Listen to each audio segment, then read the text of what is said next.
acompañarnos en este horario de transición de la mañana hacia la tarde, que es al mediodía radio.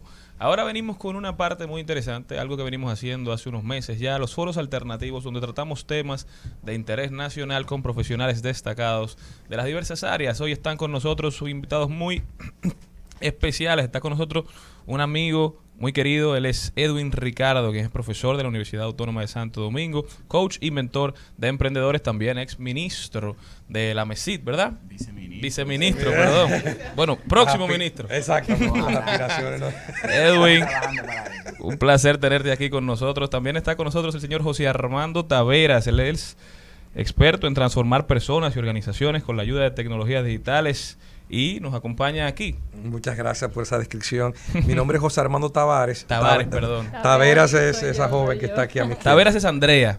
Sí, exactamente. Andrea Taveras, que es directora de Educación Ambiental del Ministerio de Medio Ambiente. Sí, así es. Ok, consultora y asesora. Sean todos bienvenidos al Mediodía Radio. Para nosotros es un honor contar con ustedes. El tema que nos ocupa es el tema de la educación en República Dominicana. También queremos hablar un poquito de las habilidades blandas, lo que son las habilidades duras, cómo van impactando la educación en este siglo XXI y su visión sobre en qué estado se encuentra la educación en República Dominicana. Vamos a empezar con Edwin. Y cuéntame un poquito, Edwin, de cómo ves el sistema educativo dominicano en estos momentos. Bueno, el sistema educativo dominicano, yo entiendo que tiene grandes debilidades. Primeramente porque estamos en un momento de pandemia y no se ha provocado esa continuidad de muchas de las acciones que se estaban realizando años atrás. Entonces hay una gran deserción y hay una gran deserción en la población joven, ¿verdad? Porque no ha podido adaptarse a una virtualidad que ha sido muy drástica y muy abrupta. Es como si tuvimos que corregir y reparar la bicicleta mientras estábamos pedaleando. Entonces, un gran presupuesto, por un lado, y una nueva gestión que no ha tenido las capacidades, las estrategias para encaminar y aprovechar este proceso. Ahora mismo ya estamos en la presencialidad y ha habido una crisis muy marcada, o sea, incluso cambio de ministro, severos cuestionamientos y demás, y eso afecta mucho en los jóvenes, tanto del sector público principalmente, que son la gran mayoría, y hay grandes retos realmente. Así es. Y usted, don José Armando Tavares. Muchas gracias, Charlie. Bueno, un saludo a todos y todas. Agradecido de que me hayan invitado acá y compartir con estos amigos, Andrea y con Edwin. Yo pienso que hay importantes desafíos. Los sistemas educativos nacionales siempre son muy complejos. Recuerdo una amiga que fue ministra de Educación de este país, la licenciada Josefina Pimentel, me decía que en los sistemas de educación preuniversitaria, como se mencionó o se decía hace unos años, para ver los frutos hay que esperar mínimo 10 años. En el caso particular que me ha tocado aportar al sistema educativo nacional, en la formación técnico-profesional, en la formación tecnológica, quizás los ciclos para ver los frutos de una reforma, de un cambio, de una innovación son más cortos, pero ciertamente los sistemas educativos nacionales siempre se enfrentan a importantes desafíos, como decía Edwin, el tema de la pandemia. Hay tantas cosas que intervienen en un proceso de formación. Yo creo que lo más importante aquí es, tomando también prestada una frase del director ejecutivo de Educa, hay que poner a los estudiantes, a los niños, niñas y jóvenes al centro y continuar haciendo esos esfuerzos que se vienen haciendo. Realmente un momento histórico de inversión del 4% por primera vez en la historia de la República Dominicana a partir del año 2012. Eso tiene que continuar y, ¿por qué no?, seguir mejorando la calidad de esa inversión y bueno, también que es el área donde puedo contribuir en la parte de innovación educativa, buscando estrategias pedagógicas innovadoras que hagan que estos niños y niñas y jóvenes a los que tenemos que servir, amar y querer puedan tener la garantía de un mejor futuro y, como decíamos fuera de esta cabina, que realmente puedan tener una vida feliz, que puedan realmente realizarse como personas gracias a los esfuerzos que todos y todas, todos los actores de la sociedad tenemos que comprometernos con ese objetivo común. Así es, que sin importar de dónde vengan, puedan acceder a una buena calidad de vida, ¿verdad? Así es, Charlie. Sí. Andrea Taveras. Bueno, yo quiero seguir la línea de José, honradísima de estar aquí hoy. ¿Por qué? Porque quiero ser menos tremendista de lo que quizás hemos sido los últimos meses a raíz de la pandemia. Nuestro país y sobre todo el mundo entero, el ser humano en general, es bastante común que se cuestione cuando pasan este tipo de cosas sobre las decisiones pasadas carentes de previsión y sobre todo aquellas que vamos a asumir en un futuro por ahora incierto y desconocido, al cual nos llevará el fin de esta pandemia. También todo el tema de las guerras, de la situación sociopolítica que está viviendo el mundo entero. Incluso acabamos de pasar una catástrofe estos últimos días en nuestro país, en la zona este, que atrasará un poco el tema, me imagino, la entrada del año escolar 2022 que estaba previsto 2023. para ayer y ahora lo movieron para mañana. Para mañana, sí. En el mejor de los casos. Exacto, en el mejor de los casos. Bueno, sí se usaron algunos. Estaba leyendo que se usaron unos 20, 30 planteles escolares, que hay unas 480 personas que están utilizando los planteles como refugio. Entonces, entiendo que es lo que tenemos en la mano, una gran oportunidad, una gran meta, que es exactamente lo que dice él, conocer, amar y servir, que el niño sea feliz, que entienda que aún en cualquier ámbito que se desarrolle pueda ser pleno. No importa el tema, sí importa el tema de desarrollo económico, pero dependiendo de lo que cada persona entienda que a dónde quiera llegar. No es una imposición que le tiene que poner el gobierno, sino que, bueno, para llevar un estatus de vida digno, pues yo te voy a cubrir ciertas necesidades de acuerdo a lo que tú trabajes, porque nada es gratuito. Pero entiendo que lo que hemos visto últimamente es que los resultados de los países que se han abierto a la globalización nos muestran que no solamente, o que tradicionalmente esos países que ya están en el primer mundo, como se dice coloquialmente, no son los que están desarrollándose más rápido. Y tengo aquí que, de hecho, las 5 naciones que se han visto mejor desarrolladas en los últimos años son Irlanda, Singapur, Suiza, Holanda y Finlandia, o sea, países pequeños, naciones pequeñas. ¿Y qué compartieron esas 5 naciones? Bueno, un altísimo nivel de participación ciudadana, un poder de decisión económica ampliamente distribuido y un nivel profundo de autoestima. Yo entiendo que nuestro país tiene un gran desafío en sus manos y que si todos entonamos un mea culpa y decimos, bueno, somos parte del problema, pero también de la solución, pues podremos llegar a donde queremos llegar, que es que nuestro nivel educativo sea mejor. Bueno, tres definiciones diferentes, pero también parecidas, donde básicamente sacamos que el sistema dominicano tiene grandes oportunidades de crecimiento y de mejora. Jenny, aquí. En el caso del año 2020, muchos queremos borrarlo y no podemos hacerlo porque realmente fue un año muy retador, todos lo sabemos a nivel de pandemia y todo, pero a nivel educativo, República Dominicana, aunque estábamos a tientas, no lo hicimos como en países como Bolivia que decidieron simplemente cerrar las escuelas. Estuvimos con la virtualidad. ¿Cuáles son los puntos débiles de esta clase virtual que se impartió y cómo vamos a tener repercusión de nuestros alumnos? ¿Qué entienden ustedes que podremos ver a futuro? Bueno, más que virtualidad, fue telepresencialidad y fue un sálvese quien pueda apalancado en la tecnología. O sea, realmente no fue algo planificado, fue una reacción drástica. Gracias a Dios y gracias incluso a esa gestión en ese momento, había quizás acceso a dispositivos, a redes de telecomunicación, y fue una reacción violenta y drástica. Entonces, como no fue planificado, prácticamente lo que se debió fue culminar o aterrizar el avión que ya estaba en el aire. Entonces, lo doy como perdido. Primero porque los profesores no tenían las competencias y las capacidades.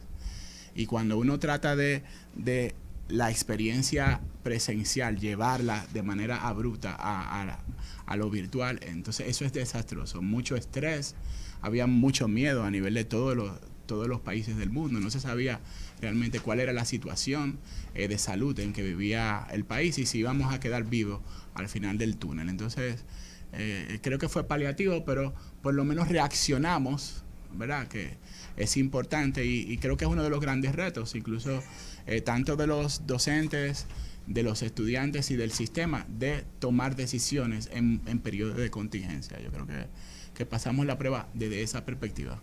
Yo tuve el privilegio de ser coautor de un artículo que publicamos, fue uno de los primeros que se publicaron desde el ámbito académico técnico.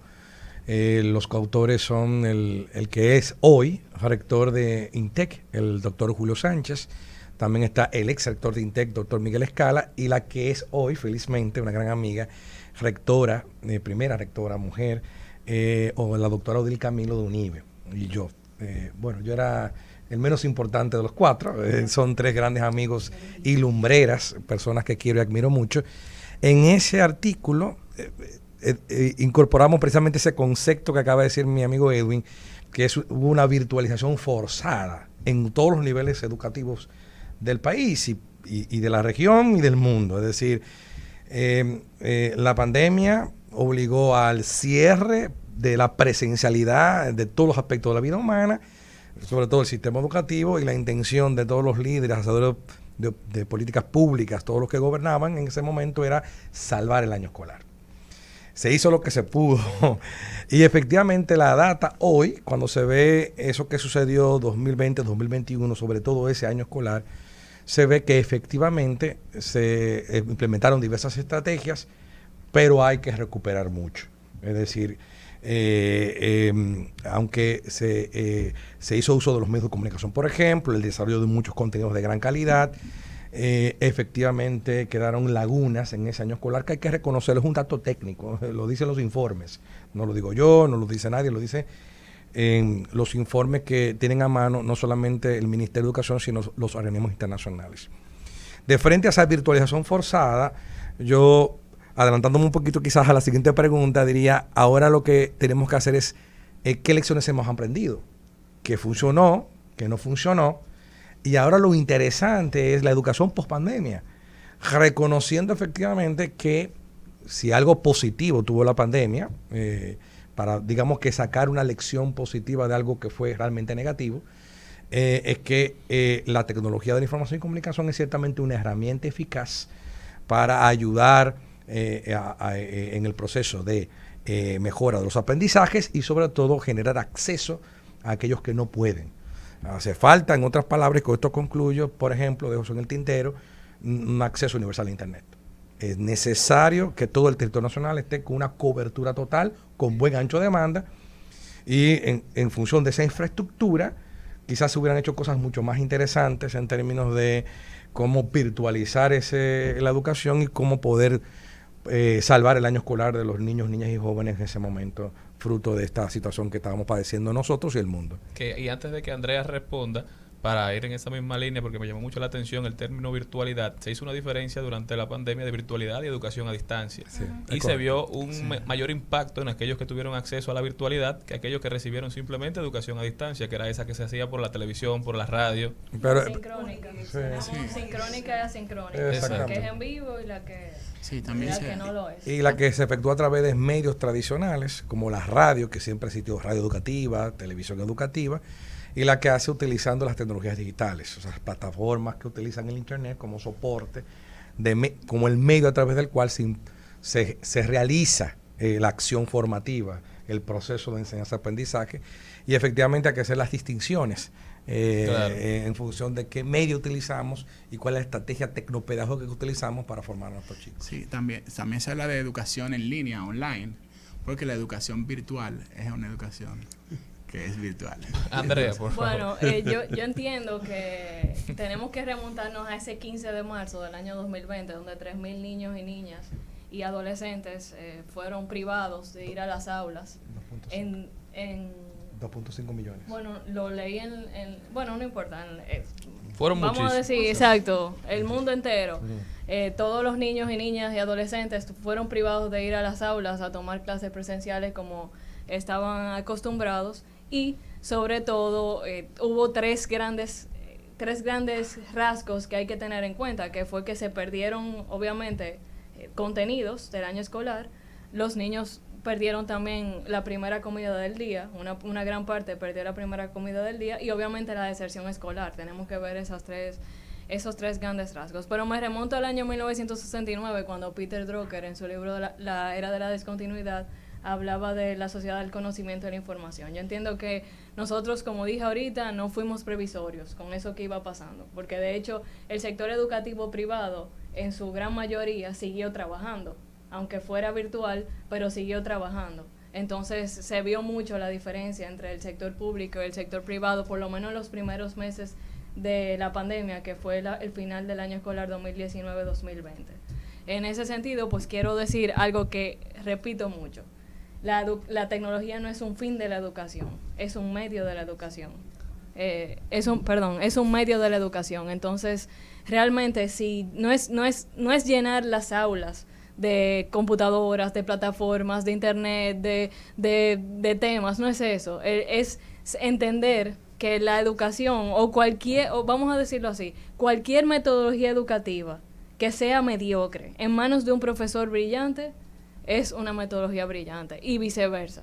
Entonces, ¿cuál es la base de la educación? ¿Qué tenemos que sacar nosotros de esta situación que fue realmente grave en temas de sanidad, pero también nos enseñó muchísimo, porque la pandemia vino a traernos muchísimas enseñanzas de familiaridad, de virtudes que se han perdido con el tiempo, pero bueno, la humanidad se vio un poco más abierta al tema de los valores y a las virtudes. Es el profesor. ¿Qué tenemos que hacer todos los sistemas educativos de Latinoamérica y del mundo entero? Poner al profesor en primer lugar. Hay dos maneras, yo siempre digo que hay dos maneras de ver las cosas. O la vemos como el gato en Alicia en el País de la Maravilla, que cuando Alicia le preguntó que dónde iba, que a dónde se dirigía, y él le preguntó, pero ¿a dónde es que quieres ir? Y ella le dijo, pues no sé, pues ya llegaste. Esa es una. O ir como el Quijote de la Mancha, que decía para él mismo, soy de la Mancha y del andante de caballería, está entre mis metas el deshacer entuertos, prodigar el bien y evitar el mal. Busco para mi propia honra la senda más angosta y difícil. A veces es difícil, las aulas son difíciles. O sea, yo que trabajo en el Ministerio de Medio Ambiente, y así como José puso un ejemplo, voy a poner y terminar con el mío. Cuando llegué al ministerio, tengo muy buenos técnicos en medio ambiente, pero que les costaba llegar a la pedagogía, a la enseñanza. O sea, iban y daban una charla, pero quizás no era tan efectivo. Porque para ser profesor, para saber llegar al alma, al ser de un niño, hay que entender su cerebro. Entonces, por eso digo, nuestro mayor desafío y cómo yo veo la educación a partir de ahora es a través de la figura del profesor. Y es precisamente lo que han hecho países como Finlandia, como Singapur, que no digo que tengamos que irnos comparando uno con uno, porque quizás la sociedad de ellos no es la sociedad que queremos nosotros. Pero a niveles educativos podemos ir emulando, internacionalizando, globalizando nuestras decisiones, nuestras políticas públicas, de manera que no haya que llover sobre mojado ni inventar la rueda que ya está, sino ir buscando cuál es la mejor metodología en matemáticas. Singapur, vamos a copiarla.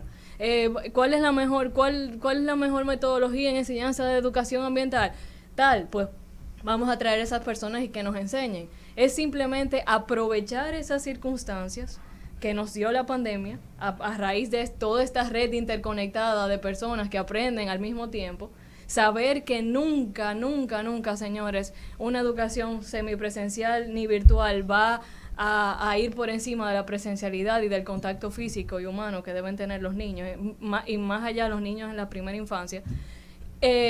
Nunca eso lo va a hacer. Entonces, darle cabida a eso, entender la figura de quien está llevando a cabo, porque es muy fácil para nosotros tomar decisiones que estamos aquí, pero y a ese profesor que está todo el día llevando a cabo las consecuencias de la pandemia en salud mental, en un aula con 20 niños de diferentes familias, diferentes circunstancias. Con 20, ¿sabes? 20, 25, 30, exactamente. Entonces, yo entiendo que, como dijimos ahorita, es un momento de aprendizaje, de desafíos, de sentarnos, de ver qué está pasando. Entiendo que el Gabinete de Educación tiene mucho que ver en esto, sentarse a plantear a quién estamos enseñando. O sea, no estamos enseñando para un niño para el 2022-23, estamos enseñando para en 10 años qué va a salir de las aulas de nosotros, cuáles son los trabajos más remunerados, cuáles van a ser en el 2030. O sea, yo creo que hay que ver más allá, no quedarnos cortos. Yo voy a tomar la frase de Donald Trump, aunque a mucha gente no le gusta, pero él decía, si como quiere que pensar, ¿por qué no pensar en grande?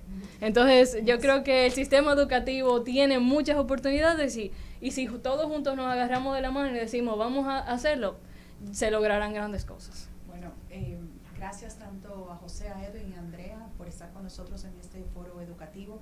Yo tengo una pregunta muy cerca de lo que has planteado, pero lo voy a hacer como madre, porque ya tú lo has hecho como técnico, como profesional. Vivimos un cambio drástico en ese marzo, y recuerdo cómo los niños, y tengo 3 hijos, cada uno fue difícil adaptarse al cambio. Y mis 3 hijos, los 3 estaban juntos, pero fue muy complicado. Sin embargo, terminó ese año escolar. Y la parte privada, que gracias a Dios nosotros tenemos la oportunidad de ir a escuela privada, que para mí me encantaría que en algún momento pudiéramos llevar a nuestro país a las escuelas públicas y que los niños tuvieran una educación exactamente igual como la tienen en una escuela privada, como pasa en algunos países. Y entiendo que eso no puede ser algo que sea tan difícil, porque tenemos un presupuesto enorme en la parte pública. Entonces, ¿por qué no copiar o tratar de ajustarlo de una forma como lo hacen los colegios privados? Entonces, ¿a dónde va mi pregunta? Pasó ese año, en marzo, nos fuimos al otro año virtualmente. Las escuelas privadas lo pudieron hacer. Mis hijos pasaron un año escolar diferente, pero aprendieron habilidades que hoy, es decir, hoy, por el huracán, le están utilizando, porque su colegio ya tiene la planificación. Hoy no tenemos clases, no se puede ir al colegio, pero mis hijos no perdieron clase ni ayer ni hoy, porque el colegio mandó todas las clases, los trabajos tienen que mandarlo a este correo, a este email, nada del otro mundo, a un correo a los profesores. Todos los niños ahora tienen correo, email. Entonces, ¿cuándo podemos ver en el sector público que nuestros niños tengan una educación de calidad?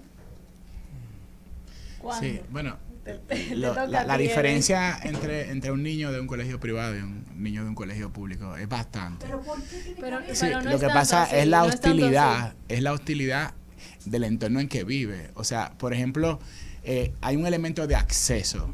Un niño prender una cámara en un colegio privado, con muchos juegos, con habitaciones quizás climatizadas, y un niño de una escuela pública que tiene quizás que habilitar una cámara, primero con un internet de paquetitos, ¿verdad? Que a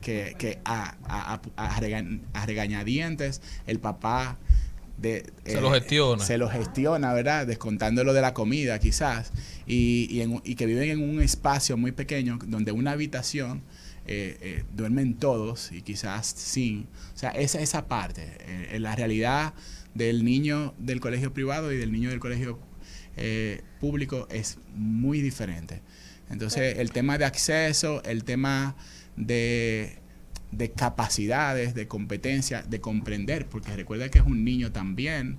O sea, son muchas las variantes o sea, para nosotros poder igualar esos elementos, partiendo de que la educación es un bien público, no es una mercancía, tenemos que atacar un poquito la pobreza, tenemos que reducir esa brecha de calidad de vida de los dominicanos y mejorar la vivienda, mejorar, como decía José Armando ahorita, incluso la red pública, una red con calidad, con una velocidad y que facilite el acceso, entre otras cosas. Y también, por ejemplo, un niño de una escuela pública no cuenta con unos padres que tienen una formación. A veces no han llegado ni siquiera al bachiller. A veces ni siquiera han pasado a la barrera del octavo. Entonces, hacen un esfuerzo porque han comprendido que la educación, como decía alguien ahí, es el otro nombre de la libertad. Hacen un esfuerzo para que sus niños entren al sistema, tal vez porque cuentan con una primera comida, con una merienda, quizá con un almuerzo. Entonces, la realidad que mueve a esos niños es diferente a a la de los padres. Bueno, yo creo que Edwin ha hecho una radiografía de los aspectos, que en el fondo es una brecha social. Las brechas, las desigualdades que padecemos en nuestras sociedades se evidencian en términos de, como él decía, acceso a medios tecnológicos, sociales, societales, el ambiente en el barrio, el ambiente en la familia, etcétera. Pero yo creo que tú has hecho la pregunta más importante, una de las preguntas más importantes de todas, es la pregunta sobre la calidad de la educación. Y efectivamente es interesante porque tu pregunta nos lleva a reflexionar que hay unas brechas de calidad también en el sistema educativo. No lo mismo la calidad en el sistema educativo público que la calidad en los Zen Schools, los schools de santo, ¿verdad? Los colegios bilingües, donde, como decía Edwin, los niños y niñas y jóvenes tienen todas las posibilidades, posiciones, facilidades, accesos y demás. Entonces, con respecto a la calidad de la educación, que creo que eso es lo que está de fondo en tu pregunta, y cómo podemos lograr que el sistema educativo dominicano público sea una educación de calidad, aunque hay ciertamente instituciones privadas que quizás tampoco cumplen con características, como también hay centros educativos públicos, politécnicos administrados por monjas, hablábamos fuera del aire del liceo. No, correcto, y yo coincido contigo. Y por ejemplo, el Liceo Científico en la provincia Hermanas Mirabal es un ejemplo a seguir, es una institución pública, por ejemplo. O sea que tiene ciertamente una cogestión. O sea, los sistemas de cogestión, cuando se hacen bien, la data dice que funciona.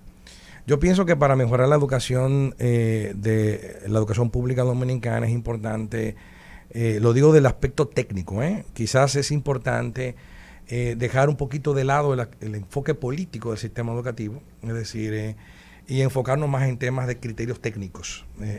Con todo respeto lo digo en el sentido de que, por ejemplo, yo tuve el privilegio también de impulsar la creación de un politécnico, el Politécnico ITLA, fue una idea nuestra. Recibimos el soporte del Ministerio de Educación en ese momento, y bueno, la continuidad luego con los siguientes ministros.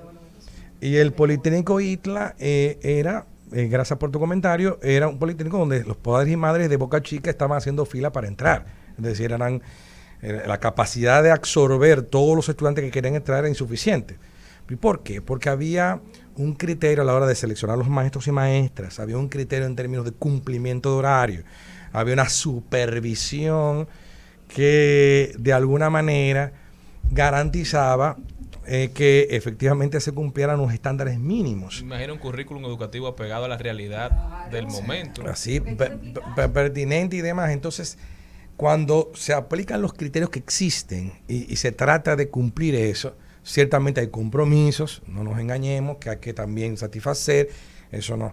Pero efectivamente la educación, eso no tampoco es un comentario único, propio. Yo me sumo a otro comentario que organizaciones que propugnan por la calidad educativa a nivel nacional también coinciden en lo mismo. Y efectivamente, a partir de ese criterio base, yo siento que empezarán a decantarse en una serie de acciones que van muy encaminadas a lo que dice Edwin. O sea, ante la pregunta, ¿cómo yo puedo mejorar la calidad de los maestros? O sea, el concepto de calidad de educación tiene un elemento importante que es la calidad de los maestros. Bueno, tengo que darle mejor educación. Existía un programa de excelencia docente. Y entonces hemos mejorado los salarios, entonces tenemos que mejorar el proceso de selección de los maestros y quién da clase en las aulas, que es un proceso competitivo, aspiracional. Y entonces, bueno, hace más sentido que uno de los mejores estudiantes que se gradúa de secundaria, cuando va a hacer un discernimiento vocacional, dice: yo quiero ser maestro y maestra y puedo vivir dignamente de ese oficio porque yo me siento con vocación para hacerlo. Yo concluyo con una anécdota. Mi tía Josefina Tabar, que en paz descanse, una gran maestra, muy querida por todas estas señoras que han estado como técnicas en los diferentes medios de educación, me dijo una vez, cuando yo empecé a dar clases de cómputos, yo fui uno de los primeros profesores de cómputo del país, en el Colegio Calazán, por allá por el año 1993, No tenía canas y tenía mucho cabello en la cabeza en aquellos años mozos. Entonces, cuando empecé en septiembre del año 1993 a ser profesor de informática, en aquel momento llaman profesor de cómputos, mi querida tía me decía, querido sobrino, le paso el manto como Elías a Eliseo, ¿verdad? Y sepa una cosa, usted está asumiendo uno de los oficios más nobles que puede ser un ser humano hacer. Pero recuerde que de ahí usted nunca va a ser millonario, decía ella. Pero me lo decía en forma de chanza, poniendo el acento en qué. En el acento de que es algo muy vocacional. Y que efectivamente nosotros tenemos que garantizar que el maestro y la maestra de hoy, por ejemplo, pueda tener una vida digna, vivir de eso y hacerlo de la mejor manera posible si cumplimos una serie de criterios. Podría hablar algunas cuantas cosas más, pero a mí me pareció fascinante la pregunta porque pone el acento, que es el gran desafío ahora. ¿Cómo podemos mejorar la calidad de la educación pública dominicana? Pero me gustaría acentuar algo que no hemos hablado y es de los datos de los colegios privados y versus las escuelas públicas. Y lo voy a decir no por criticar o tampoco, al contrario, incluso lo vamos a hablar, o sea, lo quiero hablar desde la verdad, desde lo que realmente está pasando con un ojo crítico. Según datos que el Diario Libre hace unos meses, en agosto 29, solicitó al MINER, durante el año escolar 2021-2022 estuvieron activas 2.738 instituciones educativas privadas que se encuentran en el Sistema de Información para la Gestión Escolar de la República Dominicana, SIGERD. Yo quiero comentarles que como directora ejecutiva de la Unión Dominicana de Instituciones Educativas Privadas, la UDIEP, sabemos o hicimos un estudio en el 2020 en el que el 80% de los colegios privados de nuestro país cobra menos de 50,000 pesos el año escolar. Es decir, que si usted divide en promedio todo esto, pues te da un promedio de 5,000, 4,000 pesos mensuales. Sin contar la reinscripción.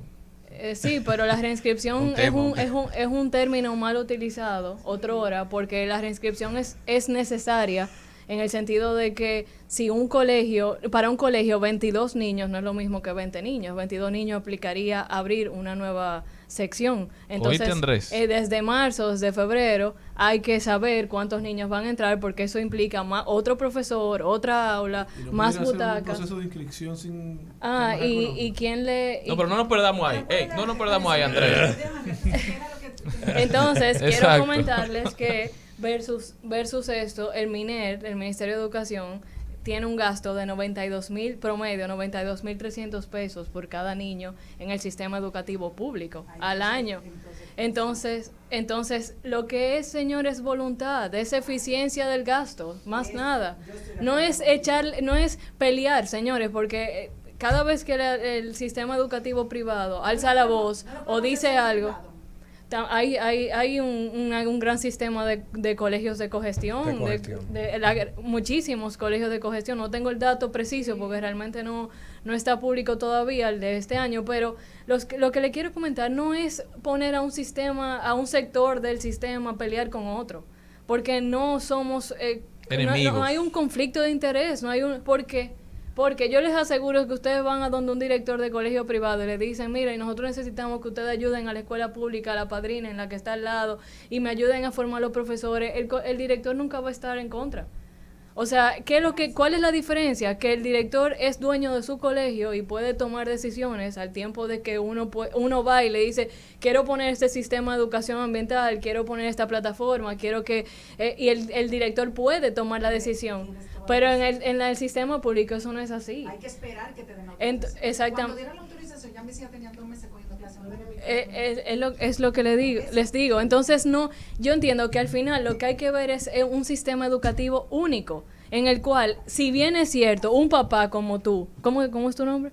Celine, un papá, una mamá como tú, que tiene el derecho por la Constitución de poner a sus hijos en cualquier colegio, también el Estado tiene que proveerle calidad. O sea, ese colegio donde están tus hijos y cualquier otro colegio que ustedes Ustedes no se imaginan la cantidad de colegios vulnerables que hay en este país. Ustedes se meten a un barrio, a un estrecho, a lo que sea, y van a encontrar 2, 3, 4 colegios uno al lado de otro que cobran 500, 600, 1,000 pesos al mes y que quizás no tienen ni siquiera la condición de la escuela que está en la esquina. La escuela tiene 1,000 veces mejores condiciones, sus profesores ganan más y tienen quizás más plataformas que el colegio privado. O sea, no veamos, no satanicemos, no me gusta usar esa palabra, pero quiero usarla porque cada vez que el sistema educativo privado habla en las redes o se queja de algo, de una vez empiezan las críticas y críticas y críticas. Señores, el sistema educativo privado ha hecho un gran trabajo. En nuestro país, los colegios privados no son un privilegio como en Estados Unidos o en Inglaterra. Son una necesidad. Y han surgido, miren ahora, como el ministro entró nuevo y dice, hay que buscar colegios privados que nos alquilen aulas, porque no caben los niños. No tenemos el dato exacto tampoco de cuántos colegios han quebrado durante la pandemia, pero eso trajo detrimento al sector educativo público, porque cada vez que un niño entra al sector privado es una beca para otro niño en el sector público que está abierta. Entonces, yo digo que al final, y perdóname Malera, al final es ver la educación como algo holístico, algo integral, que no pongamos los sectores a pelear, al contrario, uno le da esperanza al otro, uno ayuda al otro, en lo que no pueda, donde no pueda llegar el colegio privado, que llegue la escuela pública, y a donde no pueda la escuela pública, que llegue el colegio privado, y que de ambos sectores, de un solo sistema, vengan oportunidades y se abran y se acorten las brechas, porque decía mi abuela una vez que hablábamos cuando empezaron las conferencias duraban unos 5 horas hablando por teléfono y decía, óyeme, pero los teléfonos no son para alargar las distancias, son para cortarlas y ustedes la alargan hablando tanto. Entonces es eso, o sea, ver la manera de utilizar todo lo que tiene el gobierno a favor del sector privado y todo lo que tiene y todo el expertise del sector privado y toda la voluntad, también del sector privado, y ponerla al contexto del sector, al servicio del sector público. Yo creo que ahí nosotros sí lograremos lo que queremos. Tremendo. Mira, vamos a pausa, pero antes de irnos quiero dejarlos con una preguntita y un comentario para que nos respondan después. En primer término, el tema de la selección, ahorita hablabas de eso. Creo que se ha politizado completamente la selección de los maestros. Por eso no tenemos un cuerpo docente técnico, porque en el país sí lo hay. Se puede suplir y tecnificar a quienes están a un paso de tener un currículum que de verdad pudiera formar. Otra cosa, también los baches que dejó la pandemia. Tiene sus virtudes, la pandemia tuvo sus virtudes y sus debilidades. Pero ¿qué se ha hecho para este nuevo currículum escolar que pronto inicia, mañana, si mal no recuerdo? ¿Qué se ha hecho? Se ha revisado ese currículum para ajustarlo a las debilidades de los años pasados y que los niños no sea, dejé atrás, sigo caminando, dejé atrás, sigo caminando, porque terminaremos quedándonos en cueros si van dejando la ropa en el camino, poniéndolo como una vestir analogía. Al santo para Así vestir es. otro. Entonces, ¿qué ha hecho el Estado? Porque me gusta ver el tema de la educación no de forma política. A mí no me interesa quién esté gobernando ni quién esté dirigiendo el Ministerio de Educación. Para mí es insignificante en este momento con un tema tan crucial. Entonces, ¿qué está haciendo el Estado como política pública para recoger las debilidades de los años anteriores, producto de algo que nadie podía controlar? Sí se pudo haber manejado quizás mejor, pero no controlar. Y qué esperamos hacia el futuro con el tema de la selección. Vimos una evaluación docente que fue un fracaso, quejas, crisis, denuncias. Entonces, creo que todo parte de ahí para lograr lo que todos queremos, que es un sistema educativo público de calidad. Y dejé antes de los anuncios dos preguntitas. ¿Está politizada la selección y por eso no tenemos un cuerpo docente tecnificado y a la altura del sistema que estamos construyendo? Y segundo, ¿se construyó o se igualó el currículum o se habilitó el currículum docente para cada curso según las debilidades que podemos prever de la pandemia? Sí, bueno, como decía, el argot popular es un bucapiés realmente. Decirte que, Cristian, que no es lo mismo saber de carro que pilotearlo. Yo parto de una idea de que funcionario no solamente es ejercer una función, sino también funcionar.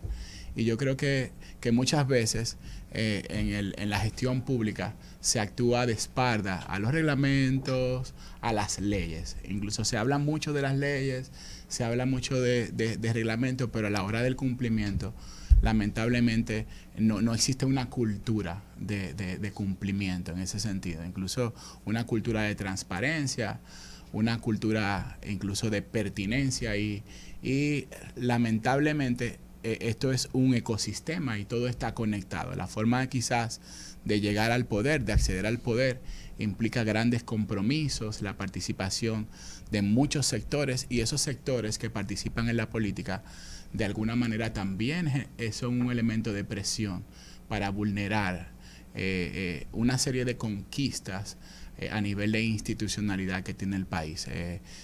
Aquí se habla mucho de transparencia y todo el mundo sabe que incluso se habla con anuncios pagados, mucha transparencia con anuncios pagados, y mucho funcionamiento con anuncios pagados. Más sin embargo, quien pone con lupa, o a los ojos una mirada directa, uno se da cuenta realmente que son palabras. En cuanto a si la educación se ha actualizado y se ha ajustado, se ha customizado a la realidad en que vivimos a partir de la pandemia, eso es uno de los grandes desafíos. Yo entiendo que es un desafío, incluso que el Ministerio de Educación, que es el rector del sistema, debe convocar a ese ecosistema de diferentes actores a debatir cuál es la educación que requiere el país en estos momentos, requieren nuestros niños en los 4 niveles: inicial,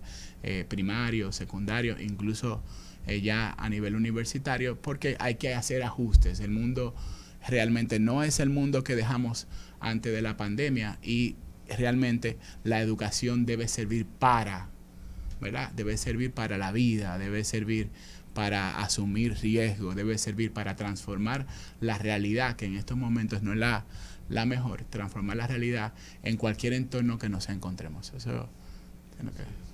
Sí, y en ese mismo sentido también, efectivamente, pues todos los dominicanas sabemos que los ministerios en sentido general, y específicamente el Ministerio de Educación, se someten, como decía Edwin, a las mismas presiones. Es decir, las personas que acceden al poder llegan con muchos compromisos, con muchas personas que necesitan que se les dé su apoyo, y que muchas veces efectivamente se canalizan esos apoyos mediante el nombramiento en una nómina, etcétera. Eso, como se decía fuera del aire, es algo sistémico, es decir, se ha padecido en todos los últimos 40, 50 años de la República Dominicana. Es una cosa prácticamente societal, es decir, pero es interesante ver también el aspecto de cómo resolverlo. Hemos tenido intentos de resolución. Uno de los mayores y más importantes es enmarcar todo lo que estamos diciendo dentro del pacto educativo. La Estrategia Nacional de Desarrollo planteó 3 pactos, y uno de ellos, el más importante, el primero que se logró, fue el pacto educativo, que yo tuve el privilegio también de firmarlo, poner mi rúbrica en ese documento. Congregó a todos los actores de la sociedad, liderazgo empresarial, económico, social, político, diciendo: necesitamos una mejor educación para tener una mejor sociedad. Entonces, en ese sentido, reitero lo que dije anteriormente, y más o menos también lo que tocó André y tocó Edwin: necesitamos hacer cumplir unos procedimientos mínimos. Decía que hemos tenido esfuerzos, por ejemplo, la normativa de formación docente 15-09, me parece, donde se establecieron unos criterios y se reformaron los planes de estudio de las carreras de licenciatura en educación, donde se elevaron los criterios de admisión. El examen que tú tuviste que tomar, que mencionaste, el College Board y también el POMA, con una puntuación específica para poder ser admitido y para luego recibir fondos de ayuda. Las mejoras en las condiciones de los maestros, que siempre muchas veces son insuficientes, pero si estoy hablando de la data, los números, efectivamente, los últimos 10 años, 12 años, se han mejorado de manera considerable los salarios, al punto que, por ejemplo, el Colegio Calazán, que es donde yo me gradué, el padre director del colegio me dijo, mira, aquí se han ido 3 profesoras para el sector público porque allá tienen mejores condiciones laborales que aquí. Es decir, que efectivamente, viendo ese aspecto positivo, lo que tenemos que decir desde esta tribuna que ustedes me dieron este espacio es que esto tiene que continuar, fortalecerse. Si establecemos las reglas y las cumplimos mediante la voluntad política que decía Celine, pues entonces podemos poco a poco ir mejorando la calidad. Y al final los resultados es que ese niño y esa niña, Andrea, y ese joven, al final, cuando salga a bachiller, tenga las herramientas, las habilidades y las competencias que le permitan desarrollarse como persona humana y que pueda ser feliz y que pueda alcanzar el máximo de su potencial. Esa es la apuesta y el propósito de todos y todas. Andrea. Bueno, Cristian, te comento también que en relación a la pregunta del tema del currículo, sí se están haciendo readecuaciones. El Ministerio de Educación, porque acuérdate que el Ministerio de Educación ha ido un poco más lento en cuanto a la pandemia. Entonces este año todavía sigue siendo un año que ha sido tocado por la pandemia para el sector público por lo menos. Por eso están entrando ahora, 21 de septiembre, cuando ya muchos colegios han entrado. Entonces realmente sí ha habido una readecuación para ya el año que viene, que son los planes, pues empezar el 2023-2024, el ciclo escolar, como ya en los tiempos que son, entre agosto y mayo. Entonces yo entiendo que son momentos no de cambios dramáticos, sino de cambios disruptivos. Los cambios disruptivos son los que cambian todo un modelo vigente de existencia en algo que se hace. Y eso obviamente no puede dejar de lado el sistema educativo. Si cambia la forma de comunicarse, si cambia la forma de comprar, la forma hasta de vestirnos, la forma de adquirir conocimientos, de la forma no formal e informal, valga la redundancia, pues también va a cambiar el sistema educativo formal. Y yo creo que es el mayor desafío que tiene todo el sistema educativo público y privado de nuestro país, que es entender que son tiempos en que no es el pez más grande el que se come el pequeño, sino el más veloz. Entonces ese niño tiene que ir corriendo dentro de una revolución tecnológica, digital, móvil, inteligencia artificial, gerencial. Ya no es un jefe, es un líder. Ya no es un líder, es un amigo, porque no puedo tener una persona por encima de mí. O sea, todo ha cambiado, señores. Miren cómo se murió la reina y ha puesto en la palestra pública si de verdad la monarquía funciona o no funciona, pero es una institución de hace 1200 años.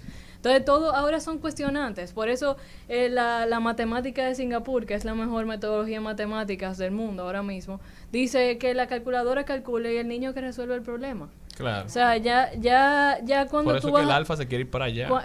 Cuando tú vas a aprender algo en el sistema educativo, no, el niño te pregunta, ¿y para qué lo voy a aprender? Y de hecho nosotros preguntábamos ya, ¿para qué voy a aprender esto? Así es. Por eso es tan importante la aplicación de esos conocimientos, incluso en el aula de clases. Yo creo que, terminando ya con una frase de Aristóteles, educar la mente sin educar el corazón no es educar en lo absoluto. Llevar los valores al aula de clases, que el niño entienda que tiene que ser resiliente, que las cosas no son siempre como queremos, es lo más importante a la hora de entender cómo funciona el cerebro del niño de hoy. Y así muchísimas gracias a Edwin, a José Armando, a Andrea por haber estado con nosotros, sumamente interesante, pero sobre todo muchísimas gracias a todos ustedes por habernos acompañado. Hasta mañana.